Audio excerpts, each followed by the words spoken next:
Hello friends, good morning. Welcome back to my channel. कैसे हैं आप सब? उम्मीद करती हूँ आप सब बहुत अच्छे होंगे। और आज है बड़ी दीपावली, तो आप सभी को दीपावली की बहुत बहुत शुभकामनाएं। वैसे तो दीपावली जा चुकी है, लेकिन फिर भी आप सबको दीपावली की बहुत बहुत शुभकामनाएं। और अभी दीपावली है, आज सुबह का टाइम है, तो अभी मैं कर रही हूँ मावस। तो दीपावली वाले दिन सुबह मावस है। और वैसे तो इस बार बहुत कंफ्यूजिंग थी कि कब मावस है, कितने बजे से मावस है, कब क्या है, कुछ पता ही नहीं चल रहा था। लेकिन मैंने अपने हिसाब से जो मुझे ठीक लगा, जैसा पंडित लोग बताते हैं, कुछ पंडितों की सुननी पड़ती है, कुछ थोड़ा अपने हिसाब से भी करना पड़ता है। तो मैं बना रही हूँ मावस का खाना। तो मैं बनाऊँगी कद्दू पूरी। और कद्दू मैंने बना दिया है और अब मैंने पूरी बनानी स्टार्ट कर दी है। और शाम को फिर खाना बनेगा, इसलिए मैंने ज़्यादा आइटम मैं नहीं बना रही हूँ। तो कद्दू पूरी और रायता, बस खीर। मेन तो खीर रहती है मावस में, मतलब पितरों के लिए। पितृदेव बहुत पसंद करते हैं खीर खाना, तो बस वही मैं बना रही हूँ। और अभी ये मतलब इतनी सुबह का भी वीडियो नहीं है, थोड़ा बात का ही है। सुबह भी काफ़ी काम, त्योहारों में घर में बहुत काम, इतने काम होते हैं ना त्योहारों में कि बता भी नहीं पाते। और ये मेरी पूजा की थाली लग गई है। फिर उसके बाद में मावस की, मतलब मावस में मीनसते हैं, वो किया। उसके बाद में फिर हम लोगों ने नाश्ता लेट ही किया, मावस की पूजा करने के बाद ही नाश्ता किया। और अभी मैंने रात भिगाई थी दाल, ये उड़द की और चने की, उड़द और मूंग की दाल भिगाई थी, तो उसको मैं निकाल रही हूँ। अब इन्हें पिसवा देंगे, तो भारी पिसवाऊँगी। घर में तो इतनी अच्छी नहीं पिसती, पतली हो जाती है, पीसने में टाइम भी बहुत लगेगा। तो ऐसे रख दी है, थोड़ी देर में इनका पानी निकल गया था, तब मैं इनको ऐसे ठेकी में डाल दूँगी। और ये हमारे घर के पास ही थोड़ी दूर में पिस जाती है, तो वहाँ पर पिसवा के लिए आएंगे। और बस फिर अभी दिन का खाना, हमारा नाश्ता खाना समझ लो एक ही हो गया। और बस उसके बाद में ये शाम की तैयारी में लग गई हूँ मैं, तो ये दाल अभी निकाल दूँगी। और उसके बाद में फिर हम लोग ना थोड़ी देर के लिए बाज़ार चले गए थे। तो बच्चों को लग रहा था कि बाज़ार जाना है, घूम के आना है, तो आई मैं भी। इस पिछली बार नहीं मैं आ पाई थी, इस बार आई। और यहाँ पर ठेली में बहुत ही प्यारी प्यारी चूड़ियाँ मिल रही थी और सस्ती भी थी। बहुत सामान सस्ता मिलता है दिवाली के टाइम पे ना, सेल सेल लगी रहती है पूरे विकास नगर में। तो मुझे फिर और कलर तो समझ में नहीं आ रहे थे, तो मैंने एक रेड ले लिया। और गोल्डन देख रही थी मैं, तो गोल्डन वेलवेट की चूड़ियाँ थी ये, तो गोल्डन इतना अच्छा नहीं लग रहा था। और बस फिर चूड़ी दिखे, रेड कलर तो मेरा बहुत फेवरेट है। तो रेड तो ये कि हम कैसे भी पहन सकते हैं, किसी साड़ी के साथ भी पहन सकते हैं, तो इसलिए मैंने एक रेड ले लिया। और बस थोड़ा चेक कर दी थी कि हाथ, अपने हाथ के साइज का होना चाहिए कि नहीं होना चाहिए। और मुझे वैसे एक साड़ी, दो साड़ी के साथ की चूड़ियाँ भी लेनी थी। अब लग रहा था कि शायद मेरे पास साड़ी होती तो मैं थोड़ा थोड़ा मैच मिला के ले लेती, लेकिन साड़ी के बिना फिर कलर इधर उधर हो जाता है, इसलिए मैंने नहीं ली। और भीड़ देखिए, विकास नगर हमारे जैसे मेले में भीड़ होती है ना, बिल्कुल ऐसे भीड़ थी जैसे पलटन बाज़ार, देहरादून के पलटन बाज़ार में भीड़ होती है, बिल्कुल वैसा हमारा विकास नगर हो रखा था। और काफ़ी सेल थी, कुछ हमने लिया भी थोड़ा बहुत ना। और चप्पलें भी काफ़ी सस्ती सस्ती थी। जो चीज़ नहीं बिकती है पूरे साल, तो उस चीज़ की सेल लगा देते हैं दिवाली में। और बस फिर काफ़ी देर लगी हमें बाज़ार में, शाम हो गई थी।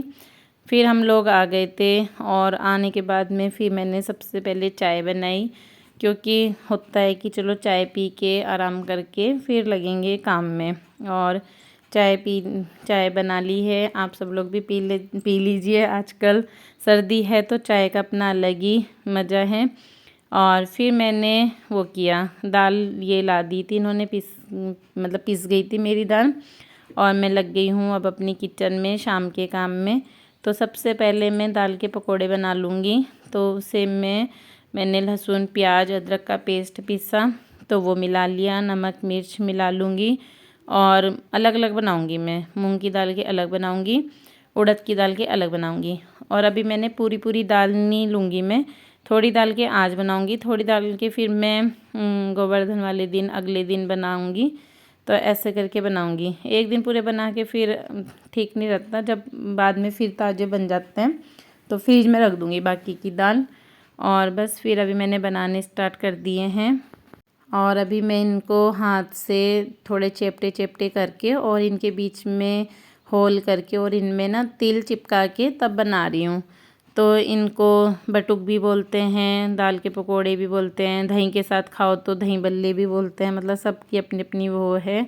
तो बस ऐसे करके मैं बना रही हूँ और इन्हें धीमी धीमी आंच में बनाना है जिससे कि अंदर से कच्चे ना रहें। तो काफ़ी टाइम लगता है इनको बनाने में, इसलिए मैंने सबसे पहले यही बनाने स्टार्ट किए। फिर खाना तो मैं बाद में जल्दी जल्दी बना दूँगी। तो सबसे पहले मैंने इनसे ही स्टार्ट किया क्योंकि ये लगता है ना जो बड़ा काम है वो पहले कर लो तो काम करना थोड़ा आसान सा हो जाता है। और बस फिर ये बनाने के बाद में कीर्ति आई बाज़ार से, तो ये बैठ गई थी रंगोली बनाने।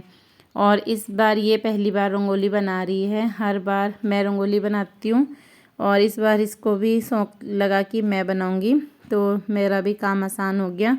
वरना अभी खाने के साथ साथ मुझे रंगोली भी बनानी पड़ती। फिर मैं बाज़ार नहीं जाती, कभी भी नहीं जाती मैं दिवाली वाले दिन, क्योंकि घर के काम ही समेटने में पूरा टाइम लग जाता है। इस बार इसने कहा कि मैं बनाऊंगी तो मैं चली भी गई थी। और बस फिर पकौड़ी मेरी बन गई है। उसके बाद में अभी मैं सब्ज़ी बना लूँगी। तो मैं यहीं खड़े खड़े अपनी सब्जियाँ भी काट रही थी, जो भी है अपना आलू है, जो भी काटने का सामान है, और यहीं मैं अपना खाने की सब्ज़ी भी साथ के साथ छोंकती रहूँगी। तो बस अब इतना टाइम तो है नहीं कि मैं एक तरफ बैठ के सब्ज़ी आराम से पहले सब्ज़ी काटूँ फिर वो करूँ। तो मैं यहीं खड़े खड़े अपना जो भी है काम करती रहूँगी। और बाज़ार जाने की वजह से थोड़ा लेट भी हो गया था काम करने के लिए, इसलिए थोड़ा मुझे लग रहा था कि जल्दी फटाफट टाइम से कर लूँ, फिर पूजा भी करनी है, तो इसी वजह से। और बस अभी मैं बनाऊंगी पनीर की सब्ज़ी और गोभी की सब्ज़ी, रायता, तो यही बनाना है मुझे। फिर एक तरफ अभी मैं गोभी छोंक रही हूँ और गोभी छोंक के मैंने छोटे गैस में रख दी और इधर मैं बनाऊंगी पनीर की सब्ज़ी। तो पनीर भी मैं सिंपल ही बनाऊंगी, शाही पनीर आजकल हम बना नहीं रहे और बहुत पनीर बनते हैं। तो अभी फ़िलहाल इनकी दवाई चल रही है, फ्रेज है, इसलिए कुछ नहीं ऐसा वैसा कुछ नहीं है, बस जैसे हम सिंपल खाना बनाते हैं वैसा ही बनाना है।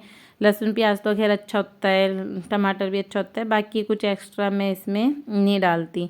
तो बस मसाला तैयार कर लिया है और फिर इसमें मैं डाल दूँगी पानी, डाल के पनीर मिला दूँगी। तो मसाले को मैं अच्छे से भून लूँगी। और आज जैसे दिवाली है तो लहसुन प्याज का हम लोग फ्रीज नहीं करते हैं, तो खा लेते हैं। और बस इसमें गर्म पानी डाल रही हूँ मैं, और गर्म पानी से एकदम बहुत जल्दी बन जाता है खाना, पानी डालते ही खद्दा लग जाता है और काफ़ी गैस की भी काफ़ी बचत होती है। जब से मैं गर्म मतलब शुरू से ही मैं गर्म पानी डालती हूँ, लेकिन अब इसमें जल्दी गर्म पानी हो जाता है। और बस फिर पनीर की सब्ज़ी भी बन गई, छूक गई, और गोभी की सब्ज़ी भी। तो बीच बीच में मैं चेक कर रही थी कि कहीं नीचे ना लग जाए, और सब्ज़ियाँ मेरी बन गई हैं। बस फिर उसके बाद में मैं अभी अपना मैंने पूरा मंदिर भी सेट कर लिया, पूजा करने की जगह को पूरा यहाँ पर भी सही कर लिया। और इस बीच मैंने फ़ोन किए, इस वजह से मैं इसकी वीडियो नहीं बना पाई। होता है ना कि एक दो जगह चलो दीपावली विश कर दो, फ़ोन कर लो, तो मैं वो काम भी कर रही थी, मंदिर का काम भी कर रही थी, दिए विए सब लगा के रख लिए हैं। तो बस, और ये कुछ बर्तन लाए थे वो रखे हुए हैं, और ये मेरे हैं बटुक, और ये धनिया मैं काफ़ी पहले लाई थी। आज मुझे ये भी पीसना है, तो मैंने धूप में सुखाया था पीसने के लिए, फिर टाइम नहीं मिला इसको पीसने का। और बस कीर्ति की रंगोली देखिए इतनी पहुंच चुकी है, तो ये भी धीरे धीरे लगी पड़ी है। काफ़ी देर लगी इसको रंगोली बनाने में, लेकिन अच्छी बनाई इसने, पहली बार बनाई, पहली बार के हिसाब से ठीक बनाई, अच्छी बनाई। और अभी फिर मैं मंदिर का काम करके फिर किचन में आ गई थी, तो बस अब मैं फिर अपने बाकी के काम फिर कर लूँगी। और अभी मैं इनमें डाल रही थी हरा धनिया, तो अच्छा लगता है हरा धनिया ऊपर से डालने में। तो बस सारी सब्ज़ी में हरा धनिया डाल दूँगी, और फिर अभी हम कर लेंगे पूजा। तो अभी फिर मैंने कपड़े चेंज किए थे, साड़ी पहन ली थी। और ये साड़ी मैंने पहले तीज में पहनने के लिए सोचा, तब नहीं मैं पहन पाई, तैयार नहीं हुई थी जब तक। फिर मेरा मन हुआ इसको होली में पहनने के लिए, होली में भी मैंने इसको नहीं पहना। फिर आज मैंने पहन लिया। पिछली बार भी मेरे साथ ऐसा ही हुआ था, होली में जो साड़ी तैयार की थी वो दिवाली में पहनी थी, इस बार भी। और मैं लगा रही हूँ माता रानी के पैर। तो इससे रंगोली से अपने मंदिर तक पूरे माता रानी के पैर लगा दूँगी, हर जगह थोड़ी थोड़ी दूर में चिपका दूँगी। और मंदिर तक जो है मतलब माता रानी के पैर लगाते हुए ऐसे करके मैं ले आऊँगी। और बस फिर अभी थोड़ा मंदिर में भी काम था, दियों में तेल डालना था और कीर्ति ने रंगोली भी बना दी थी, तो ये मेरे साथ में फिर थोड़ा मंदिर में काम करा रही है। और मंदिर की जो लड़ियाँ हैं ना उसका कलर ब्लू कलर की हैं, तो उसकी वजह से थोड़ी सी रोशनी अलग सी लग रही थी, तो ये लड़ी की वजह से हो रहा है ऐसा। और बस फिर अभी हम लोग दीपक जलाने की तैयारी कर रहे हैं, पूजा करने की तैयारी कर रहे हैं। त्यौहार में इतना एक के बाद एक काम, काफ़ी काम लगे रहते हैं, तो बस फिर अभी पूजा कर लेंगे।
और अभी रंगोली में थोड़े दिए और लगा रहे थे अंदर की तरफ, तो अच्छी लगती है रंगोली में। जितने दिए कैंडल लगाओ ना उतनी ही अच्छी लगती है रात को।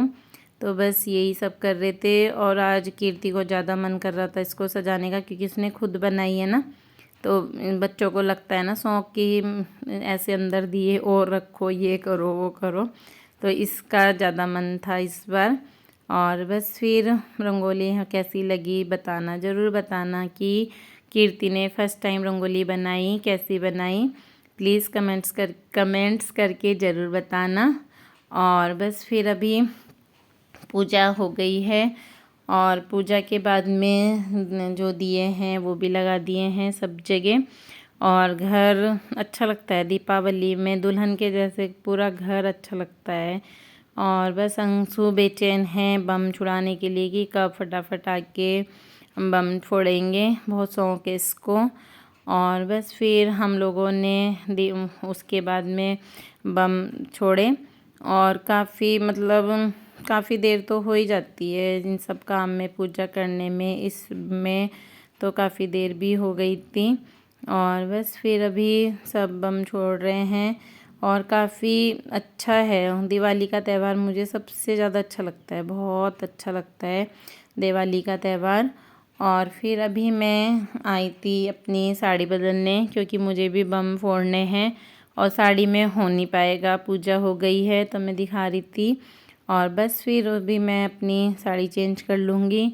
साड़ी चेंज करने के बाद में फिर ये है कि सूट में दिक्कत नहीं होती बम बुम छोड़ने में ना, तो इसलिए मैंने साड़ी चेंज कर ली है। और ये मेरी दीदी हैं, ये भी फुलझड़ी जला रही हैं। तो ये मतलब अच्छा लगता है, त्यौहार है, सब कुछ ना कुछ जलाएं तो ये अच्छा लगता है। और कीर्ति भी बम छोड़ रही है, और बच्चे तो डरते नहीं बम बुम से, हम लोग तो फिर भी थोड़ा डरते हैं, बच्चे नहीं डरते। और हम ना थोड़े बम उसी हिसाब से लाते हैं, बच्चों के हिसाब से। अंशु तो बहुत बड़े बड़े बम लेने की जिद करता है, लेकिन हम बच्चों के हिसाब से ही लाते हैं, क्योंकि बच्चे अंशु ही ज़्यादातर यही बम छोड़ता है, फिर कोई हादसा ना हो, ये ना हो वो ना हो, तो अंशु के मतलब के ही बम रखते हैं ज़्यादातर। और बस आप लोग भी हमारे साथ एंजॉय कीजिए।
और अभी मैं अपनी वीडियो का यहीं पर एंड करूँगी, फिर मिलूँगी आपसे अपनी नेक्स्ट वीडियो में। तब तक के लिए बाय बाय।